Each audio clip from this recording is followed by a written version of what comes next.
Introductions ഒക്കെ പറഞ്ഞത്. പറഞ്ഞൊരു പ്രധാന കാര്യം അപ്പോസ്തലനായ പൗലോസ് റോമയിലെ വിശ്വാസികൾക്ക് ഈ ലേഖനം എഴുതുമ്പോൾ ഇതുവരെയും റോമയിലെ സഭ, റോമയിലുണ്ടായിരുന്ന ആ വിശ്വാസികളെ റോമയിൽ ചെന്ന് താൻ വിസിറ്റ് ചെയ്തിട്ടില്ല, അവരെ സന്ദർശിച്ചിട്ടില്ല. എന്നാൽ അങ്ങോട്ട് പോകുവാനുള്ള ആഗ്രഹം പലതവണ ഉണ്ടായി, ഇതുവരെയും പോകുവാൻ കഴിഞ്ഞില്ല. ഇപ്പോഴ് വിശുദ്ധന്മാർക്ക് വേണ്ടി ഇസ്ലാമിലുള്ള യഹൂദ ക്രിസ്ത്യാനികൾക്ക് വേണ്ടി എടുത്ത ഒരു കളക്ഷൻ ഉണ്ട്. അവരുടെ ക്ഷാമമുണ്ടായി, അതിനുവേണ്ടി എടുത്തൊരു കളക്ഷനും കൊണ്ട് ഇപ്പോഴ് അതിനുവേണ്ടി പോവുകയാണ്. എന്നാൽ ഇനി ഒരു അവസരത്തിൽ സ്പെയിനിലേക്ക് പോകുമ്പോൾ അവിടെ വന്നുകൊള്ളാമെന്ന് ഞാൻ അവരോട് പറയുന്നു. എന്നാൽ ഇപ്പോഴവർ എഴുത്തെഴുതി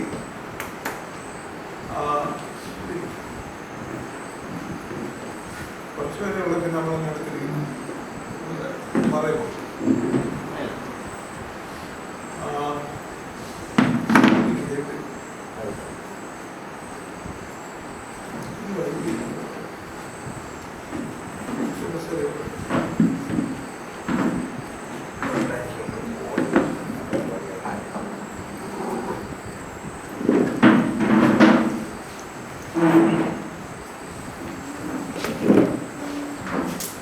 എഴുത്തെഴുതി 16-ാം അധ്യായത്തിലെ 1-ാമത്തെ വാക്യത്തിൽ നാം വായിക്കുന്നു, എങ്കറയ സഭയിലെ ശുശ്രൂഷക്കാരത്തിയായ ഫേബ എന്ന് പറയുന്ന സ്ത്രീയുടെ കയ്യിൽ ഈ എഴുത്ത് റോമയിലെ വിശ്വാസികൾക്കായിട്ട് കൊടുത്തയക്കും.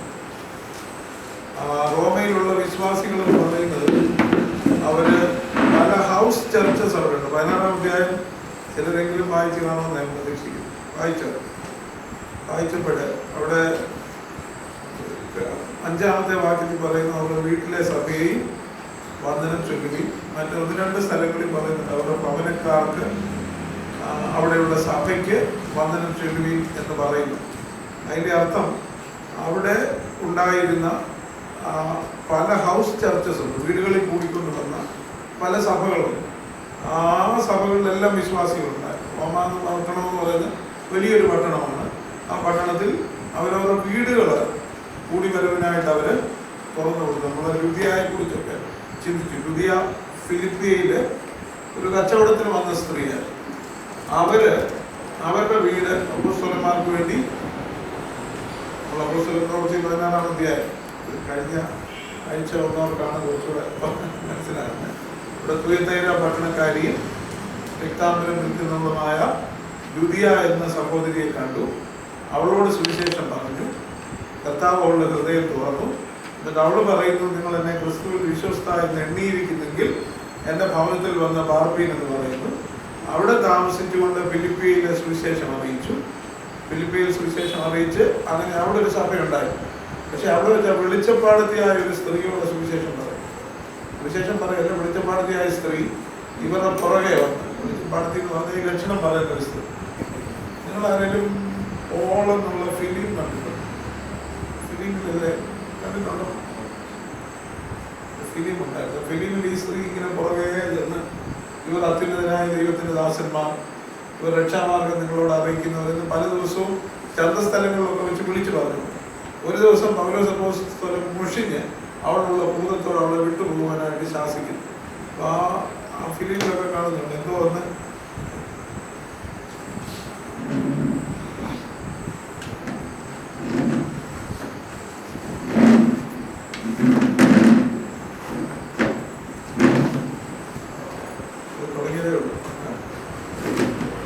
വിട്ടുപോകുന്നു. അതൊക്കെ അപ്പോസ്തല പ്രവൃത്തിയിലെ ചരിത്രം. ഞാൻ പറഞ്ഞത് ഇങ്ങനെയുള്ള പല ഹൗസ് ചർച്ചസും റോമയിലുണ്ടായിരുന്നപ്പോൾ ആ ഹൗസ് ചർച്ചസിലുള്ള ആളുകളെന്ന് പറയുന്നത് 2 കാര്യങ്ങളാണ് ഇതിനകത്ത് പ്രധാനമായിട്ട് ഓർക്കേണ്ടത്. ഒന്ന്, ഈ വിശ്വാസികളെ അപ്പോസ്തലൻ ഇത്രയും പരിചയമുള്ളവർ എങ്ങനെ റോമയിലുണ്ടായിരുന്നു?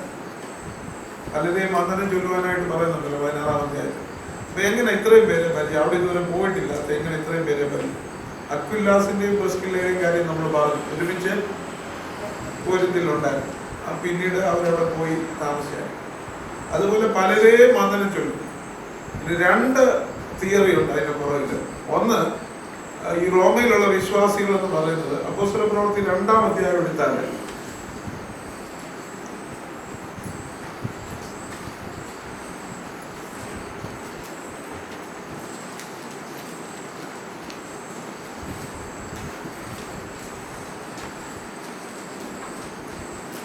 പെന്തക്കോസ്ത് നാൾ വന്നപ്പോൾ അവിടെയാണ് ഈ പല ഭാഷകളിൽ ആളുകൾ സംസാരിക്കുന്നത് കേട്ട് അമ്പരന്നത്. 2-ാം അധ്യായത്തിന്റെ 7-ാമത്തെ വാക്യം, എല്ലാവരും ഭ്രമിച്ച് ആശ്ചര്യപ്പെട്ടു.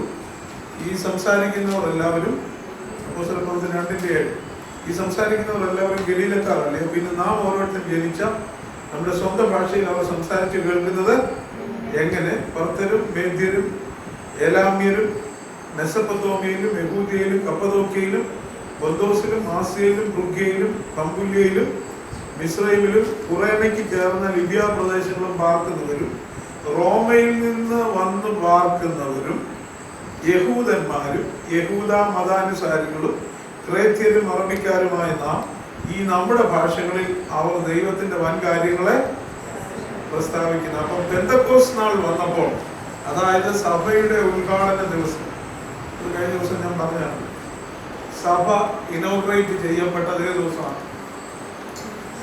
പെന്തക്കോസ്റ്റ്. അതിനാ പെന്തക്കോസ്ത് നാളെന്ന്. പെന്തക്കോസ്ത് എന്ന് പെന്റ എന്ന് പറഞ്ഞാൽ 50th ഡേ എന്നാണ് പെന്തക്കോസ്ത് ഡേ. ഞാൻ പറഞ്ഞല്ലോ, കർത്താവ് ഉയർത്തെഴുന്നതിന്റെ ശേഷം 40 നാളോളം ശിഷ്യന്മാർക്ക് പ്രത്യക്ഷനായി. അവരോട് പറഞ്ഞു, നിങ്ങൾ പോയിരുന്ന് പ്രാർത്ഥിക്കാൻ പറഞ്ഞു. അവർ പ്രാർത്ഥിച്ചു. 50ാമത്തെ ദിവസം ദൈവത്തിന്റെ പരിശുദ്ധാത്മാവ് 120 പേരുടെ സംഘത്തിന്മേൽ കൂടി ഇറങ്ങിയപ്പോഴാണ് അവരിങ്ങനെ പല ഭാഷകളിൽ സംസാരിച്ചപ്പോൾ ഓരോരുത്തരും അവനവന്റെ സ്വന്തം ഭാഷയിൽ, അത് ഈ ഗലീലക്കാരെല്ലാം മറ്റാളുകളെല്ലാം കൂടി വന്നപ്പോൾ ഓരോരുത്തരും അത് സ്വന്തം ഭാഷയിൽ കേൾക്കാനായിട്ട് കഴിയും. ഒരു പക്ഷേ നമ്മുടെ പാർലമെന്റിലെ പോലൊക്കെ ഒരു സിസ്റ്റം ആയിരിക്കും. ഒരാൾ മലയാളത്തിൽ പ്രസംഗിച്ചാൽ ഹിന്ദിക്കാരന് ഹിന്ദിയിൽ കേൾക്കാം, ഇംഗ്ലീഷ് പറയുന്നത് ഇംഗ്ലീഷിൽ കേൾക്കാം, തെലുങ്കിന് തെലുങ്കിൽ കേൾക്കാം. ഞാൻ ഇന്നാളൊരു വലിയ കോൺഫറൻസിനെ സംബന്ധിക്കാനായിട്ട് 157 രാജ്യത്തെ ആളുകൾ ഉണ്ടായിരുന്ന കോൺഫറൻസ്. അവിടെ പക്ഷേ ട്രാൻസ്ലേറ്റിംഗ് റൂംസ് ഉണ്ട്. പ്രസംഗം നടന്നുകൊണ്ടിരിക്കുമ്പോൾ പിന്നെ അതിൻ്റെ ഒരു ഗുണം, പ്രസംഗമൊക്കെ നേരത്തെ ഇന്നതാ പ്രസംഗിക്കുന്നതെന്ന് അറിയാം. ട്രാൻസ്ലേറ്റിംഗ് റൂംസിൽ ഇരുന്ന് ഓരോരുത്തർക്കും ഏത് ഭാഷ വേണമെന്നുണ്ടെങ്കിൽ അതിൻ്റെ ഹെഡ്സെറ്റ് അവിടെ ചെന്ന് ചോദിച്ചാൽ മതി. ആ ഹെഡ്സെറ്റ് കിട്ടും, അതെടുത്ത് തലയിൽ വെച്ചാൽ അവരുടെ ഭാഷയിൽ. ദൈവം തമ്പുരാൻ സ്വർഗത്തില് അങ്ങനെ ഒരു ക്രമീകരണം സ്വർഗത്തിൽ നിന്ന് ചെയ്തത്. ഇതെന്താ, ഞാൻ പെന്തക്കോസ്ത് നാളിനെ കുറിച്ച് പഠിപ്പിക്കുകയല്ല, എന്നാലും പറഞ്ഞു വരുമ്പോൾ ചില കാര്യങ്ങളൂടെ പറയാം. എന്തുകൊണ്ടാണ് ഈ ഭാഷ എവിടെ വെച്ചാൽ കലങ്ങിയെന്ന് നമുക്കറിയാം. ബാബേൽ ഉൽപ്പത്തി പുസ്തകം 11-ാം അധ്യായത്തിലാണ് ഭാഷ കലങ്ങിപ്പോയത്. വരുവിൽ നമുക്ക് സ്വർഗത്തോളം എത്തുന്ന ഒരു ഗോപുരം പണിയാകുമ്പോൾ നമുക്കൊരു പേരുണ്ടാക്കാന്ന് പറഞ്ഞ് അവൻ ദൈവത്തെ വെല്ലുവിളിക്കാൻ തുടങ്ങിയപ്പോഴാണ് അവിടെ വെച്ച് ഭാഷ കലങ്ങി. അതിൻ്റെ ഒരു റിവേഴ്സ് എഫക്റ്റ് ആണ് പെന്തക്കോസ്ത്. അവര് ദൈവത്തോട് മത്സരിച്ച് പിരിഞ്ഞു പോയെങ്കിൽ അവരെ ഒന്നാക്കി തീർക്കുന്ന, എല്ലാവരും അവനവന്റെ ഭാഷയിൽ കേൾക്കുന്ന വിധത്തിൽ അവരെ ഒന്നാക്കി തീർക്കുന്ന ദൈവത്തിന്റെ പരിശുദ്ധാത്മാവിന്റെ പ്രവർത്തനം പെന്തക്കോസ്ത് നാളിലുണ്ട്. ഇന്നത്തെ അന്യഭാഷ അല്ല, അന്നത്തെ ഹിന്ദി പറയുന്ന അന്യഭാഷയല്ല അവിടെ നടന്നത്. അത് പ്രത്യേകിച്ച് നമ്മൾ മനസ്സിലാക്കണം. ഞാൻ പറഞ്ഞല്ലോ, സാഹചര്യം കൊണ്ട് എനിക്ക് പറയാം. നമ്മളിപ്പോൾ സംസാരിക്കുന്ന മലയാളം നമ്മുടെ മദർ ടങ്, ഇംഗ്ലീഷ് എന്നും ഹിന്ദി എന്നൊക്കെ പറഞ്ഞാൽ അതർ ടങ്, അതൊരു അന്യഭാഷ. പക്ഷേ വേറൊരു ഭാഷയുണ്ട്, അൺനോൺ ടങ് എന്ന്. ആർക്കും അറിയത്തില്ല ആ ഭാഷ, അതിൻ്റെ ഉത്തരവൊന്നും പലപ്പോഴും അറിയത്തില്ല. ഒരു ഉദാഹരണം പറയാൻ പറ്റുന്നത്, ബെൽസസർ രാജാവ്, ദാനിയേൽ പ്രവചനത്തിൽ ബെൽസസർ രാജാവ്, നെബൂഖദ്നേസറിന്റെ മകനായ ബെൽസസർ യെരുശലേം ദേവാലയത്തിൽ കൊണ്ടുവന്ന പാത്രങ്ങൾ അവനും അവന്റെ വെപ്പാട്ടികളും ഭാര്യമാരും എല്ലാം കൂടെ വീഞ്ഞ് കുടിച്ച് തിമർത്തിരിക്കുന്ന സമയത്ത് ഭിത്തിമേൽ ഒരു എഴുത്തുണ്ടായി. ആ എഴുത്തെന്തായിരുന്നു? മെനെ മെനെ തെക്കേലുഫസ്, ഞാൻ നിന്നെ തുലാസിൽ തൂക്കി കുറവുള്ളവനായിട്ട് കണ്ടിരിക്കുന്നു, നിന്റെ രാജ്യത്തിൽ ഞാൻ എണ്ണി. അത് വിവരിച്ചു കൊടുക്കാൻ ദാനിയേലിന് മാത്രമേ കഴിയൂ. അതിനെ അൺനോൺ ടങ് എന്ന് പറയും. അപ്പൊ അപ്പോൾ അന്യഭാഷ എന്ന് പറയുന്നതിൻ്റെ അകത്തൊക്കെ നമുക്ക് അതിനെക്കുറിച്ച് വിശദമായിട്ടൊന്നും ഞാൻ പറയുന്നില്ല, ഞാൻ ആ ഭാഗത്തുള്ള നിർത്തുക. എങ്കിലും നമ്മൾ മനസ്സിലാക്കണം, ഈ പെന്തക്കോസ്ത് നാളിൽ സംസാരിച്ചത് എല്ലാവരും അവരവരുടെ ഭാഷയിൽ കേട്ടു. പമ്പുല്യയിൽ നിന്ന് വന്നവരും, കപ്പദോക്കിയിൽ നിന്ന് വന്നവരും, മെസൊപ്പൊത്താമിയയിൽ നിന്ന് വന്നവരും, റോമയിൽ നിന്ന് വന്നവരും എല്ലാം അവരവരുടെ ഭാഷയിൽ അത് ഈ കെബീലക്കാരായ മനുഷ്യർ എങ്ങനെ നമ്മുടെ ഭാഷകളിൽ സംസാരിക്കുന്നു എന്നാണ് ചോദിച്ചു. അതുകൊണ്ട് അത് അവിടെ റിവേഴ്സ്. അപ്പോൾ ഈ റോമാക്കാർ എവിടെ ഉണ്ടായിരുന്നു? പെന്തക്കോസ്ത് നാൾ വന്നപ്പോൾ യെരുശലേമിൽ ഉണ്ടായിരുന്നു.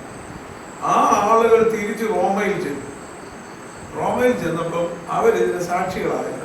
അവരവിടെ ചെറുതായിട്ട് ഹൗസ് ചർച്ചസ് ഒക്കെ ഉണ്ടാക്കി. അപ്പോൾ ഒരു തിയറിയാണ്, പൗലോസ് അപ്പോസ്തലൻ കണ്ടിട്ടില്ലെങ്കിലും അവിടെ ഇവിടെയുള്ള സഭകളിലുള്ള പലരെയും അവിടെ ഈ സഭകളുണ്ട്, അവർ അങ്ങനെ റോമയിൽ സഭയുണ്ടായി. പിന്നെ മറ്റൊരു തിയറി, പ്രബലമായ ഒരു തിയറി എന്ന് പറഞ്ഞാൽ, ഞാൻ പറഞ്ഞാണെന്ന് തോന്നി, ഒരു മനുഷ്യൻ പ്രസംഗിക്കുന്നു, പലരും കർത്താവിലേക്ക് വന്നു, വിശ്വാസത്തിലേക്ക് വന്നു, അവർ പിന്നെ ഓരോ സ്ഥലത്തേക്ക് അങ്ങ് പോകും. ഉദാഹരണത്തിന് ഇടയാറന്മുളയും കോഴഞ്ചേരിലും തിരുവല്ലായിലും ഒക്കെ പ്രസംഗിക്കാൻ ഒരു അച്ഛനോ ഒരു ഉപദേശിക്കും. ഇവിടെ നിന്നുള്ളവരെല്ലാം ഇവിടെ ബോംബെയിൽ പോയി ഇപ്പം ജോലിയൊക്കെ അന്വേഷിച്ച് പോയി താമസിക്കും. അവരവിടെ കൊച്ചു കൂടി വരുവാണ്. ഈ ഉപദേശി അല്ല ഈ അച്ഛൻ ഇതുവരെ ബോംബെ പോയിട്ടില്ലെങ്കിലും തൻ്റെ പ്രസംഗം മൂലം രക്ഷിക്കപ്പെട്ട പലരെ അറിയാം. അപ്പൊ അവരുടെ സഭയെക്കുറിച്ചും അറിയാം. അവരെക്കുറിച്ച് അറിയുമ്പോൾ അവരെ ചെന്നൊന്ന് കാണണമെന്ന് ആഗ്രഹമുണ്ട്, ഇതുവരെ കഴിഞ്ഞില്ല. ഇനിയും പൊക്കുകയാണെങ്കിൽ ഇന്നടത്ത് പോകുമ്പോൾ വരാമെന്ന് പറഞ്ഞ് എഴുതുന്നു. അതുകൊണ്ടാണ് പലരെയും പേര് പറഞ്ഞ് താൻ എഴുതുന്നത്. എങ്കിലും ഇനി നമുക്ക് റോമാലേഖനത്തിലേക്ക് വളരെ പെട്ടെന്ന് പോകും. റോമാലേഖനത്തിലേക്ക് പോകുമ്പോൾ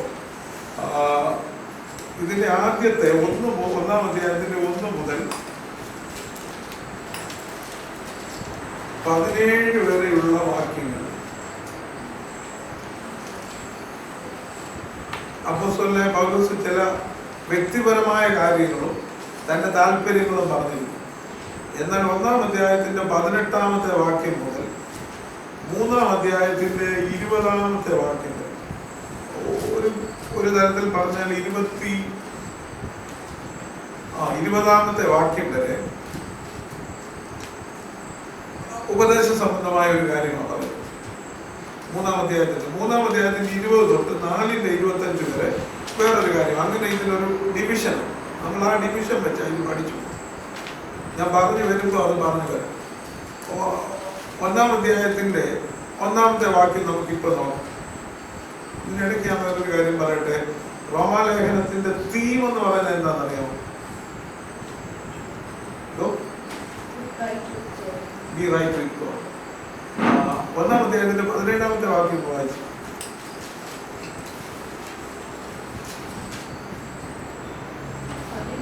ദൈവത്തിന്റെ നീതി വിശ്വാസം ഹേതുവായി വിശ്വാസത്തിനായി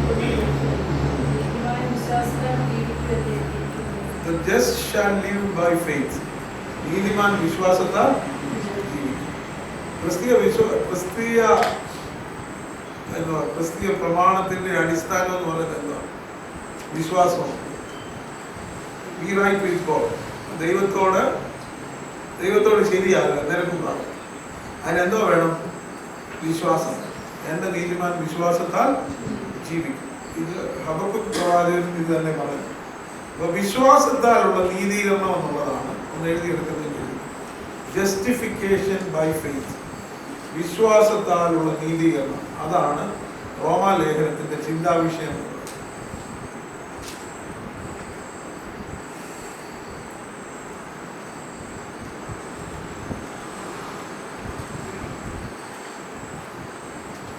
മുമ്പേ പറഞ്ഞ പോലെ വിശ്വാസത്താലുള്ള നീതീകരണത്തെ കുറിച്ച് പറയുന്നതിന് മുമ്പ് അപ്പോസ്തലനായ പൗലോസ് തന്നെ ഒന്ന് പരിചയപ്പെടുത്തുക ചെയ്യുന്നത്. താൻ ആരാണെന്നുള്ളത് ഒന്നുകൂടെ ഒന്ന് പറയുകയാണ് ഈ ആദ്യത്തെ വാക്യങ്ങളിൽ. നമുക്ക് ആദ്യത്തെ വാക്യങ്ങൾ നോക്കാം.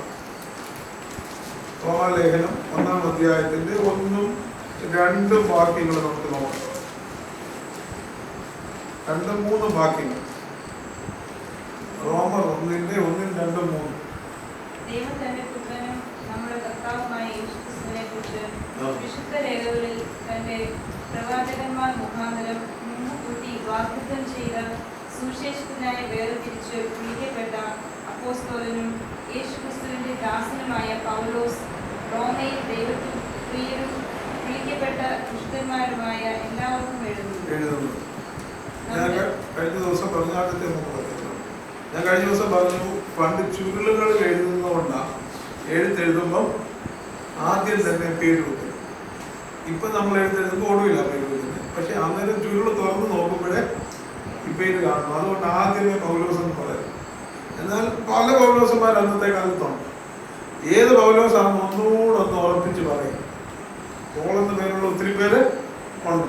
ഏത് പൗലോസാണെന്ന് പറയുന്നത് ദൈവം തന്റെ പുത്രനും നമ്മുടെ കർത്താവുമായ യേശു ക്രിസ്തുവിനെ കുറിച്ച് വിശുദ്ധ രേഖകളിൽ, വിശുദ്ധ രേഖകൾ എന്ന് പറയുമ്പോൾ ഇവിടെ പഴയ നിയമത്തെ തന്റെ പ്രവാചകന്മാർ മുഖാന്തരം മുമ്പ് കൂട്ടി വാഗ്ദത്തം ചെയ്ത സുവിശേഷത്തിനായി വേർതിരിച്ച് വിളിക്കപ്പെട്ട അപ്പോസ്തലനും യേശു ക്രിസ്തുവിന്റെ ദാസനുമായ പൗലോസ്. പൗലോസ് തന്റെ ഈ credentials, all presents his credentials. പൗലോസ് അപ്പോസ്തലൻ തന്റെ യോഗ്യതകൾ എന്തൊക്കെയാണെന്ന് പറയും. ഒരു എഴുത്തെഴുതുമ്പോൾ ഞാൻ പൗലോസാണ്, പക്ഷേ എനിക്കിത് ഈ എഴുത്ത് നിങ്ങൾക്ക് എഴുതുവാനായിട്ടുള്ള എൻ്റെ യോഗ്യതകൾ എന്തൊക്കെയാണ്. ഒത്തിരി പൗലോസന്മാരുണ്ട്, പക്ഷെ ഞാൻ എഴുതുമ്പോൾ എൻ്റെ യോഗ്യതകൾ എന്തൊക്കെയാണെന്ന് പൗലോസ് പറയും. ഒന്ന് പറയുകയാണ്, ദൈവം വളരെ മുമ്പ് തന്നെ വിശുദ്ധ രേഖകളിൽ പ്രവാചകന്മാർ മുഖാന്തരം വാഗ്ദത്തം ചെയ്ത യേശു ക്രിസ്തുവിനെ കുറിച്ചുള്ള സുവിശേഷത്തിനായി വിളിച്ച് വേർതിരിക്കപ്പെട്ട വ്യക്തിയാണ് ഞാൻ. വിളിച്ചു വേർതിരിക്കപ്പെട്ട വ്യക്തി, കോൾഡ് ആൻഡ് സെറ്റ് അപ്പാർട്ട്. രണ്ടാമത് പറയുന്നത് ഞാനൊരു അപ്പോസ്തലൻ. മൂന്നാമത് പറയുന്നത് ഞാൻ യേശു ക്രിസ്തുവിന്റെ ദാസൻ. 3 യോഗ്യതകളെ കുറിച്ചാണ് പറയുന്നത്. അതിൽ ഒടുവിലത്തെ യോഗ്യത ഞാൻ ആദ്യം പറയാം. ഇംഗ്ലീഷ് വേദപുസ്തകത്തിൽ I Paul a servant of Christ Jesus എന്നാണ്. യേശു ക്രിസ്തുവിന്റെ ദാസനായ പൗലോസ് എന്നാണ് ആദ്യം പറയുന്നത്. അതുകൊണ്ട് ഈ ദാസൻ എന്നുള്ള വാക്കിനെ കുറിച്ച് നമുക്ക് ആദ്യം ചിന്തിക്കാം. ദാസൻ എന്ന് പറയുമ്പോൾ അതിന്റെ മൂലഭാഷയിൽ, അതായത് ഗ്രീക്ക് ഭാഷയിലാണല്ലോ പുതിയ നിയമം എഴുതിയത്. എല്ലാവർക്കും അറിയാമല്ലോ, ഗ്രീക്ക് ഭാഷയിലാണ് പുതിയ നിയമം എഴുതിയത്. എന്നാൽ പിന്നെ പഴയ നിയമം എഴുതിയ ഏത് ഭാഷയില്ല? അരാമ്യ ഭാഷ കർത്താവ് സംസാരിച്ചതാണ് പറയുന്നത്. ഏതാണ്ട് ശരിയാണ്. എബ്രായ ഭാഷ, ഹീബ്രു ആൻഡ് അരാമായിക്ക് എന്ന് പറയുന്നത് രണ്ടും തമിഴ് മലയാളം പോലുള്ളതിൽ കൂടുതൽ അടുത്താണ്. അപ്പോൾ അരാമ്യ ഭാഷ സംസാരിക്കുന്ന കുറച്ച് കഴിഞ്ഞ മനോരമ വന്നു വായിച്ചാൽ സൺഡേ സപ്ലിമെന്റിൽ യേശു ക്രിസ്തു സംസാരിച്ച ഭാഷ അരാമ്യ ഭാഷ. ഏലി ഏലി ലമ്മ ശബക്താനി, അത് അരാമ്യ ഭാഷ. അപ്പോൾ ആ ഭാഷയാണ് ഇപ്പോൾ സംസാരിക്കുന്നത് വളരെ കുറച്ചേ ഉള്ളൂ. ആ ഭാഷ ഓൾമോസ്റ്റ് അങ്ങ് നിന്നുപോയി. എബ്രായ ഭാഷ അരാമ്യ ഭാഷ ഒരുപോലെ. അപ്പോൾ ഈ ഗ്രീക്ക് ഭാഷയിലാണ് പുതിയ നിയമം എഴുതിയത്. ഒരു കാര്യം കൂടെ എന്നെ പെട്ടെന്ന് ഞാൻ ഇത്തിരി എലാബറേറ്റ് ആയിട്ട് പോകുന്നത്, ഈ ഗ്രീക്ക് ഭാഷ പഴയ കാലത്തെ ഇംഗ്ലീഷ് പോലെ.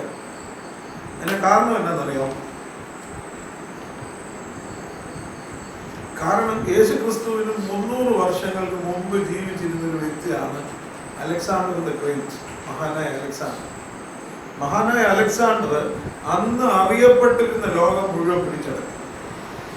മെഡിറ്ററേനിയൻ വേൾഡ് മുഴുവൻ പിടിച്ചെടുത്തു. ഗ്രീസിൽ നിന്ന് ആ ദേശം മുഴുവൻ പിടിച്ചെടുത്തു.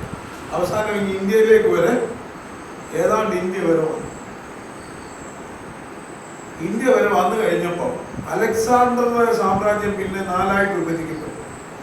പക്ഷേ അലക്സാണ്ടറുടെ കാലം കൊണ്ട് ആ അറിയപ്പെട്ട ദേശത്തെ പൊതുഭാഷ, ബ്രിട്ടീഷുകാർ ഇന്ത്യ ഭരിച്ചുകൊണ്ട് ഇംഗ്ലീഷ് ഇവിടുത്തെ ഒരു ലാംഗ്വേജ്.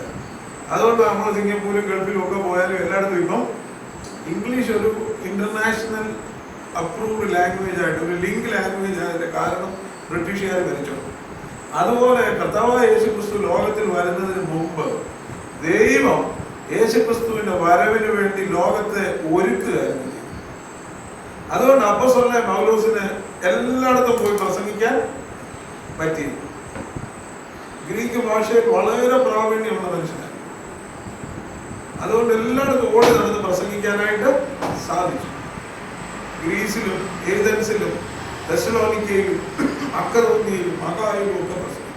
പോട്ടെ, ആ ഗ്രീക്ക് ഭാഷയിലാണ് അതുകൊണ്ട് പുതിയ നിയമം എഴുതിയത്. ഗ്രീക്ക് ഭാഷയിൽ പുതിയ നിയമം എഴുതിയപ്പോൾ സെർവൻ എന്നുള്ള വാക്കിന്റെ ഗ്രീക്ക് പദം എന്ന് പറയുന്നത് ഡൂലോസ് എന്ന പദമാണ്. DOULOS, Doulos. ഡൂലോസ് എന്ന വാക്കിന്റെ അർത്ഥം എന്ന് പറഞ്ഞാൽ ദാസൻ എന്നുള്ളതല്ല, അടിമ എന്നുള്ളത്.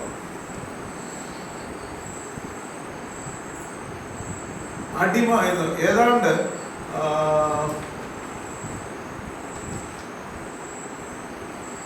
6 ദശലക്ഷം 6 മില്യൺ, അതായത് 60 ലക്ഷം അടിമകള് റോമ സാമ്രാജ്യത്തിൽ ഉണ്ടായിരുന്നു എന്നാണ് കരുതപ്പെടുന്നത്. ഈ അടിമ എന്നുള്ള വാക്കിന് എന്താ അർത്ഥം? അടിമ എന്നുള്ളത് കൊണ്ട് നമ്മൾ ഇപ്പോഴത്തെ കാലത്ത് നമുക്ക് അടിമ എന്നുള്ളത് മനസ്സിലാകും. അടിമ എന്ന് പറയുന്നത് ഒരു മനുഷ്യനാണെങ്കിൽ ഒരു വ്യക്തിയായിട്ടല്ലായിരുന്നു കണക്കാക്കുന്നത്. അടിമ എന്ന് പറയുന്നത് ഒരു സമ്പത്തിന്റെ ഭാഗമാണ്. അബ്രഹാമിനെ കുറിച്ച് പറയുമ്പോൾ പറയുന്നില്ല, അവന് വീട്ടിൽ ജനിച്ച ദാസന്മാരും വിലയ്ക്ക് വാങ്ങിയ ദാസന്മാരും. എന്തും ചെയ്യാനുള്ള അധികാരം ആർക്കുണ്ട്? ഉടമസ്ഥൻ. ഒരു വിധത്തിൽ പറഞ്ഞാൽ നമ്മളൊരു കാളയോ പശുവിനെ വാങ്ങിച്ച് വീട്ടിൽ നിർത്തുന്ന പോലെ കൊല്ലാനും അധികാരമുണ്ട്, വളർത്താനും അധികാരം. വില കൊടുത്ത് വാങ്ങിയ ഒരു ദാസൻ, ഞാൻ പണം കൊടുത്ത് എൻ്റെ ഇഷ്ടപ്രകാരം അവന് എന്ത് ചെയ്യുവാനും എനിക്ക് അധികാരമുണ്ട്. പഴയ ആ വേദപുസ്തകം എഴുതുന്ന കാലഘട്ടത്തിൽ ആ സമൂഹത്തിൽ ദാസന്മാരും യജമാനന്മാരും, എഫേസ്യ ലേഖനം 6-ാം അധ്യായമൊക്കെ നോക്കിയാൽ നമുക്കറിയാം. അവിടെ പറയുന്നുണ്ട്, ഭാര്യമാരെ ഭർത്താക്കന്മാർക്ക് കീഴടക്കി, ഭർത്താക്കന്മാരെ നിങ്ങളുടെ ഭാര്യമാരെ സ്നേഹിപ്പി, പിതാക്കന്മാരെ മക്കളെ നിങ്ങളുടെ അമ്മയപ്പന്മാരെ അനുസരിപ്പി, പിതാക്കന്മാരെ നിങ്ങളുടെ മക്കളെ കോപിപ്പിക്കരുത്. പിന്നെ പറയുന്നത് ദാസന്മാരെ നിങ്ങളുടെ യജമാനന്മാർക്ക് കീഴടങ്ങിയിരിപ്പി, യജമാനന്മാരെ നിങ്ങളുടെ ദാസന്മാരെ കരുതിക്കൊള്ളുവി. അപ്പൊ ഒരു സൊസൈറ്റിയിലുള്ള എല്ലാരെ കുറിച്ചും പൗലോസ് അപ്പോസ്തലൻ അവിടെ പറയുന്നു. ഭാര്യയുണ്ട്, ഭർത്താവുണ്ട്, മക്കളുണ്ട്, അമ്മയപ്പന്മാരുണ്ട്, ദാസനുണ്ട്, യജമാനൻ. അപ്പൊ ആ കാലഘട്ടം അങ്ങനെയാണ്. പിന്നെ ദാസനെ സംബന്ധിച്ചിടത്തോളം പഴയ നിയമത്തിൽ ഒരു പ്രമാണമുണ്ട്. പുറപ്പാട് പുസ്തകം 21-ാം അധ്യായം. പുറപ്പാട് പുസ്തകം 21-ാം അധ്യായത്തിന്റെ 1 തൊട്ട് 6 വരെയുള്ള വാക്യം.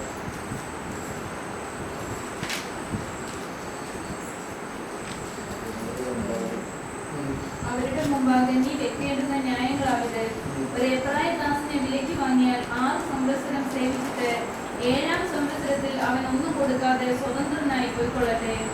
ഏകനായി വന്നുവെങ്കിൽ ഏകനായി പോകട്ടെ.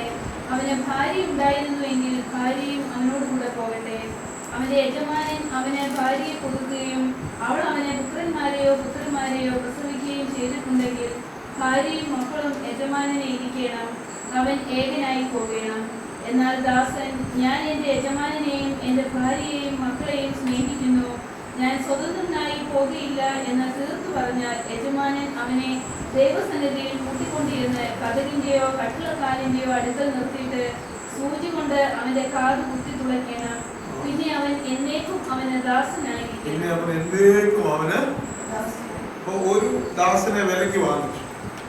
വിലയ്ക്ക് വാങ്ങിക്കഴിഞ്ഞാൽ 6 വർഷം സേവിച്ചു കഴിഞ്ഞാൽ 7-ാമത്തെ വർഷം സ്വതന്ത്രനായിട്ട് വിട്ടായി. അത് 6 വർഷം നിലം കൃഷി ചെയ്ത 7-ാമത്തെ വർഷം കൃഷി ചെയ്യാതിട്ടേക്കണമെന്ന് നിയമമുണ്ട്. ഒരു ശബത്താണ്, അല്ലെങ്കിൽ സബറ്റിക്കൽ എന്ന് പറയുന്നത്. ഇംഗ്ലീഷുകാർക്ക് അങ്ങനെ ഒരു കാര്യമുണ്ട്. ഇവിടെ മിഷണറിമാരായിട്ട് വന്നവരും 6 വർഷം സേവിച്ചിട്ട് 7-ാമത്തെ വർഷം അവരൊരു സബറ്റിക്കൽ ലീവ് എടുക്കും. അത് പലരെയും നമ്മുടെ നാട്ടിലൊന്നും അങ്ങനെ നമുക്ക് അതിനെക്കുറിച്ചൊന്നും നമുക്ക് ലീവിനെ കുറിച്ച് അറിയത്തേ. ദൈവം തമ്പുരാന്റെ എക്കണോമിയിൽ വർക്ക് ആൻഡ് റെസ്റ്റ് രണ്ടിനും വലിയ ഇമ്പോർട്ടൻസ്. ലോകം കണ്ടുപിടിച്ചതൊന്നുമല്ല വൺ ഡേ റെസ്റ്റ് എന്ന്.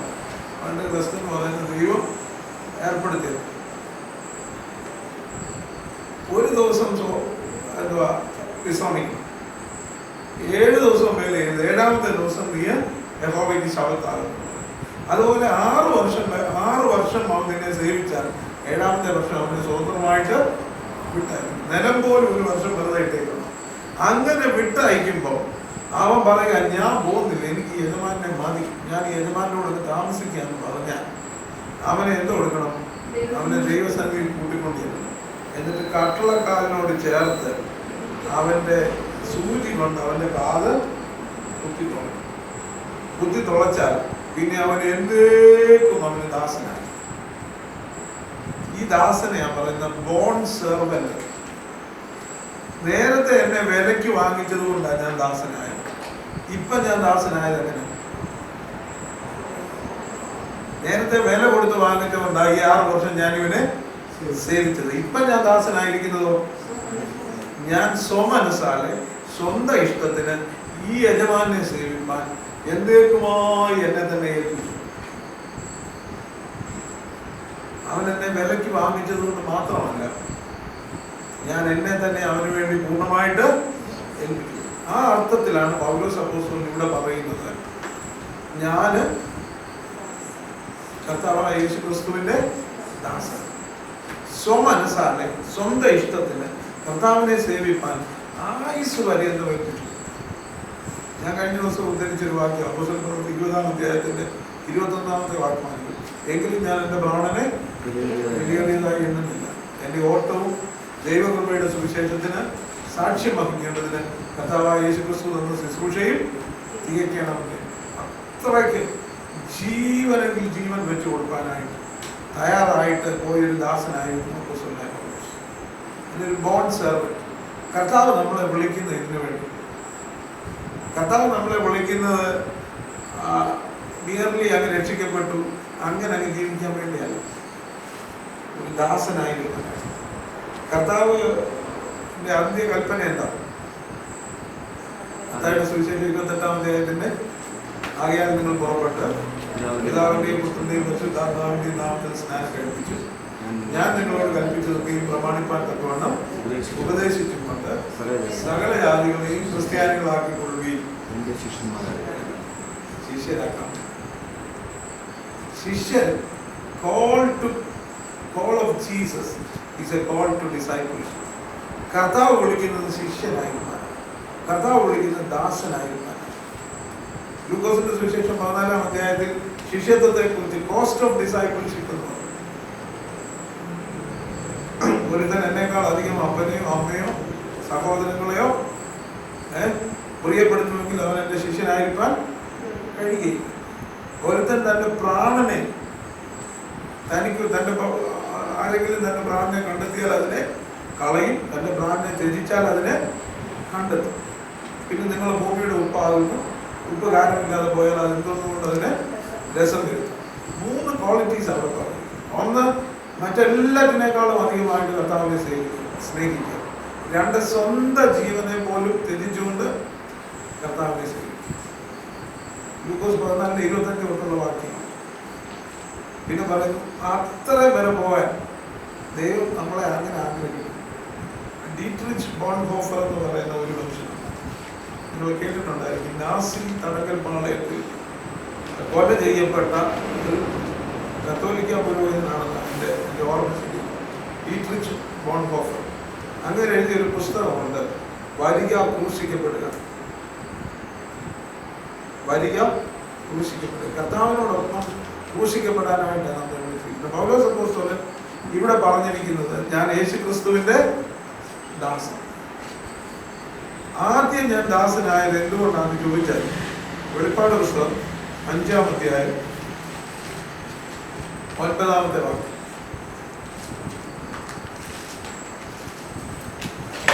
പുസ്തകം വാങ്ങുവാനും അതിന്റെ മുദ്ര കുത്തിക്കാനും നീ യോഗ്യൻ.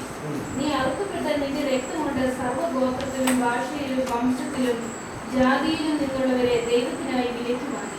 നീ അറുക്കപ്പെട്ട നിന്റെ രക്തം കൊണ്ട് സകല ഗോത്രത്തിലും ഭാഷയിലും വംശത്തിലും ജാതിയിലും നിന്നുള്ളവരെ ദൈവത്തിനായിട്ട് വിലയ്ക്ക് വാങ്ങി. അപ്പൊ നമ്മളെ ഒരു വില കൊടുത്താൽ വാങ്ങിച്ചു. ആ പ്രൈസ് ഹാസ് ബീൻ പെയ്ഡ്. നമ്മൾക്ക് നമ്മുടെ വില കൊടുത്തു. വേറൊരു ഭാഗത്ത് പറയുന്നത് റാൻസം എന്ന് പറഞ്ഞാൽ മോചനദ്രവ്യം കൊടുത്തു. മോചനദ്രവ്യം കൊടുത്ത് നമ്മളെ വിലയ്ക്ക് വാങ്ങി. അപ്പൊ നമ്മൾ അതുകൊണ്ട് കർത്താവായ യേശു ക്രിസ്തുവിന്റെ ദാസന്മാർ.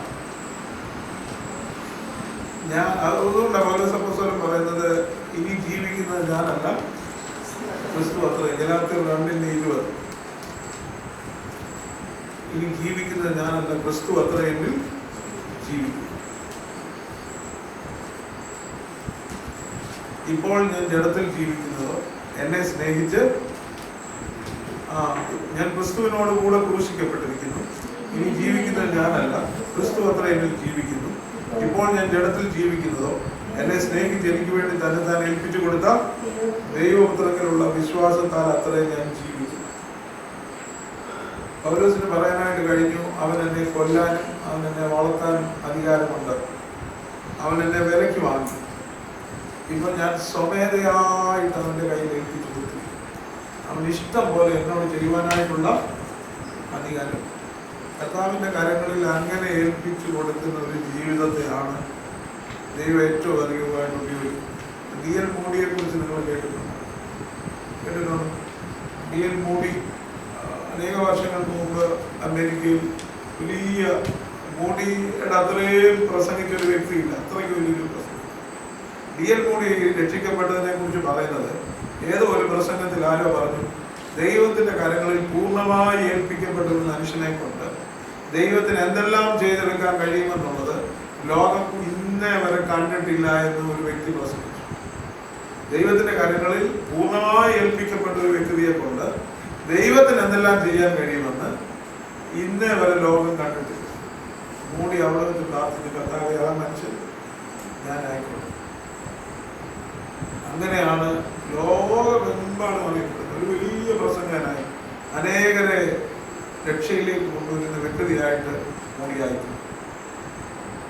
നമുക്കും എന്തുവാ ഒറ്റയടിക്ക് നമുക്ക് അങ്ങ് ഏൽപ്പിച്ചു കൊടുക്കാനൊന്നും കഴിഞ്ഞെന്ന് വരത്തില്ല. പക്ഷെ ഗ്രാജുവൽ ചേഞ്ച് ഉണ്ടാവുക. നമ്മുടെ ജീവിതത്തിലും ഒരു ക്രമേണ ഒരു വ്യത്യാസം. ഇന്നൊരിച്ചിരി, നാളെ ഒരിച്ചിലും കുറച്ചുകൂടെ കർത്താവിന്റെ കരങ്ങളിൽ ഒരു സ്ലൈവായിട്ട് ഏൽപ്പിച്ചു. അപ്പോൾ രണ്ടാമത്തെ കാര്യം പിന്നെ പറയുന്നത്, ഞാനൊരു അപ്പോസ്തോലനാണ് അല്ലേ.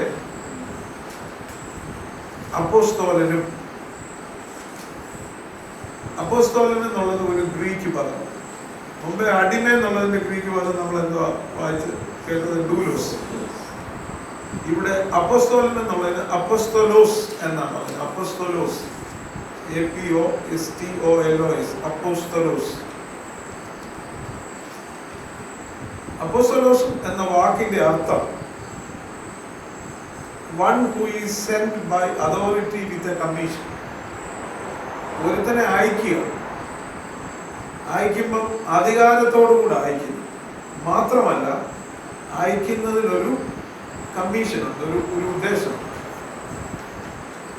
ഒന്ന് അധികാരമുണ്ട്, രണ്ട് ഉദ്ദേശം.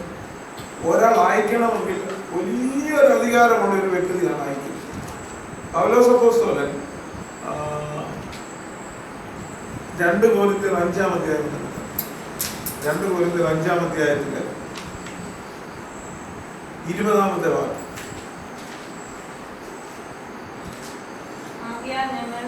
ക്രിസ്തുവിന് വേണ്ടി സ്ഥാനപതികളായി ദൈവത്തോട് നിരന്നുകൊള്ളുകയും എന്ന് ക്രിസ്തുവിന് പകരം അപേക്ഷിക്കുന്നു. ആകയാൽ ഞങ്ങൾ ക്രിസ്തുവിന് വേണ്ടി സ്ഥാനാപതികളായി ദൈവത്തോട് നിരന്നുകൊള്ളുകയെന്ന് ക്രിസ്തുവിന് പകരം അപേക്ഷിക്കുന്നു. ക്രിസ്തുവിന് വേണ്ടി, ക്രിസ്തുവിന് പകരം, 2 വാക്കവിടെ. ഒന്ന് ഫോർ ക്രൈസ്റ്റ്, ക്രിസ്തുവിന് വേണ്ടി. 2 ഇൻസ്റ്റെഡ് ഓഫ് ക്രൈസ്റ്റ്, ക്രിസ്തുവിന് പകരം. ക്രിസ്തു അത് പറയേണ്ടതായിരുന്നു, പക്ഷെ ഇപ്പൊ ആരാ പറയുന്നത്? ഞാനാ പറയുന്നത്. ആർക്ക് വേണ്ടി പറയാ? ക്രിസ്തുവിന് വേണ്ടി പറയാം. സ്ഥാനാപതി എന്ന് പറഞ്ഞാൽ എന്തോ നമുക്കറിയാമല്ലോ. മലയാളത്തിൽ സ്ഥാനാപതി എന്ന് പറഞ്ഞാൽ എന്തോ? Ambassador. We are ambassadors of Christ. ഇവിടെ 19-ാമത്തെ വാക്യം എന്റെയിലുള്ള ട്രാൻസ്ലേഷൻ ഇങ്ങനെ, that is in Christ God.